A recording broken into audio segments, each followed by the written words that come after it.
So now the trailer has been officially released, and we have a few more details, as well as some insider knowledge from Critical Overlord. I'm going to be very careful not to spoil anything major, but if you want nothing about the movie, then stop listening. But if you're intrigued to at least know the general structure, then listen on. So just let me get to the trailer very quickly in terms of the essentials.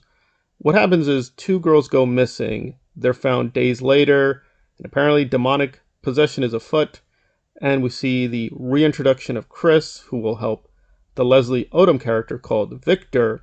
And there we are. That is the basic premise. There seems to be a connection to Chris, but we don't know for sure. It could be an old antagonist, but we don't know for sure. But in terms of the added details, apparently what happens is that Victor went on vacation years ago with his wife, and tragically there was some kind of volcano accident, and that sets up the relationship with him and Angela, that's his daughter, and Angela and Catherine, that's the other girl. So Angela and Catherine are the victims, and this time the demon possesses apparently two bodies, but they're merged together in a certain way, and Chris will help the father. And again, this is just from the trailer. It's acknowledged that Chris, yes, has experience with exorcism, but is not an exorcist. She's not really an expert in this field. She knows a few things, but again, from David Gordon Green and the trailer, she's really not the best person to turn to. So why would they turn to her? It's unclear. If you look on IMDb, there are roles for priests, so there will be some priests, but will they be active fighting the demon? That's not so clear.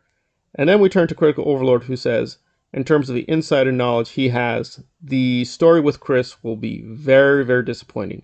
Now again, he says that's an original version of the film. There could be reshoots, there could be re-editing, they could have rethought things, so it could be they changed quite a few things, but from that original version, it was very long, it was not very scary, and Chris's role really didn't make a whole lot of sense. Apparently it was set up for a couple of twists, but the twists, again, don't make a lot of sense. So it was just a wasted opportunity. It does seem like they're just doing this big cameo for fan service to tie it to the first film, but really it doesn't have a lot of weight. Now again, that's the original version, that's his insider knowledge, those are his sources. He hasn't shared the sources, so we can't really verify. So he could be lying, or he could have misunderstood what they said to him. We'll have to wait and see. And from the reactions of other people, again, I was very harsh, but some people are more intrigued. But even the reactions that were less hostile are very puzzled about where we are in this series, because before it seemed demonic possession was really still something viewed skeptically, but here in this world, it seems people just know demonic possession and know how to counter it, which is pretty shocking, but that is what is being laid out. And also they're mixing other faiths, whereas the first film was very clearly about a Christian horror facing the family. Here it's like, oh, all these faiths together are going to somehow solve the puzzle. Again, is that going to dilute the original story? Does that make sense with the original story? It's unclear.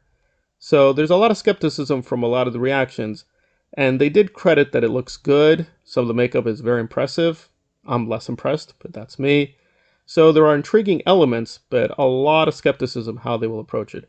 I did find a minority of people who reacted to the trailer very well because they saw it with Oppenheimer, and they were properly primed to see what's going to happen. But again, from what I can see, the vast majority of react Twitter, on Reddit, and from other YouTubers were it's more skepticism. They're more like, this just looks very generic Blumhouse horror.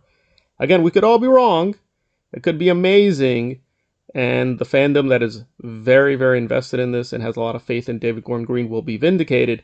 But at this point, both the leaks and the trailer suggest it will be at best very just okayish generic horror and a lot of bad twists. But I will say, just to be fair, some of the leaks do say there is one really, really good jump scare, but it is only one really good jump scare. And there we are with the new information and the trailer coming out. What will happen with Exorcist Believer?